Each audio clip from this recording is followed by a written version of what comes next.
Hello folks, welcome to this video. Here I'm going to be talking about a day of rFactor mayhem. I'm aware that Veloce's not the GP Versus series currently ongoing as of me recording this, but I'm going to be talking about two events today. I'm going to be talking about the Races All-Star Series, and I'm going to be talking about Formula E's pre-season race.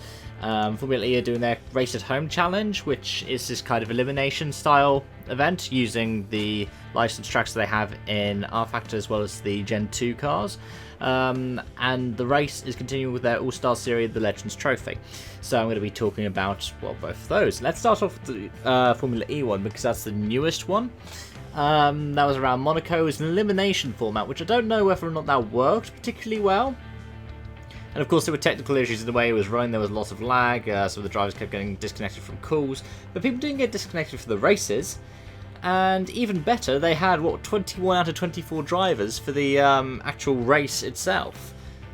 And when they were looking at substitutes, they had people such as Jan Mardenborough substituting for Sebastian Buemi, which I think is amazing. Formula 1 can only get a handful of their drivers. I believe it's going to be 7 in the virtual GP tomorrow.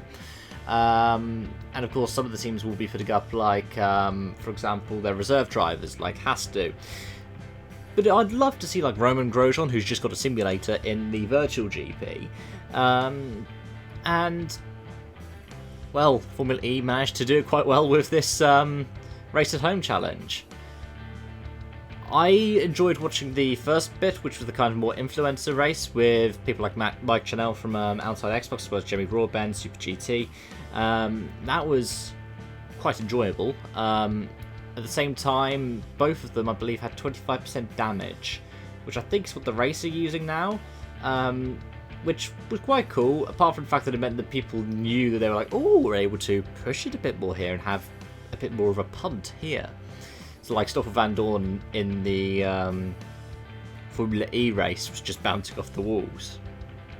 But I look forward to seeing what comes next. I'd love it to be like a kind of proper race. But we don't know. I think it's Hong Kong is the next one they're doing.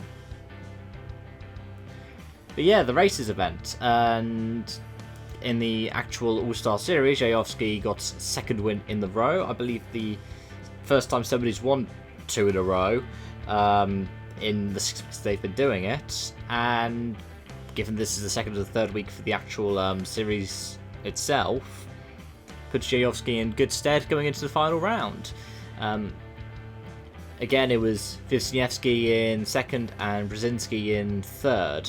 Siggy was fourth, and Dennis Lin was the fastest of the real-world drivers in fifth, with Mike Epps in sixth. What I liked was Max Günther was 7th in this, and also won the Formula E one. You saw people running between both events, and I thought that was pretty cool. But yeah, I think Lime Rock Park was quite a good one to have, apart from the fact that, well, overtaking isn't exactly the best thing there.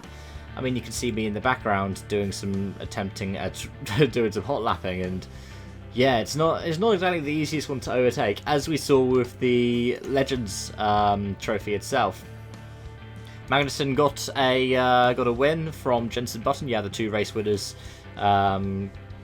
really just like battling it out there, and I thought that was pretty cool to see. And then in the second one, few crashes right at the start. Peter Solberg got caught up in that, having sadly not made the first race due to being dropped from the session because was talking to the people running the stream at the race. And then off the start line, basically got taken out.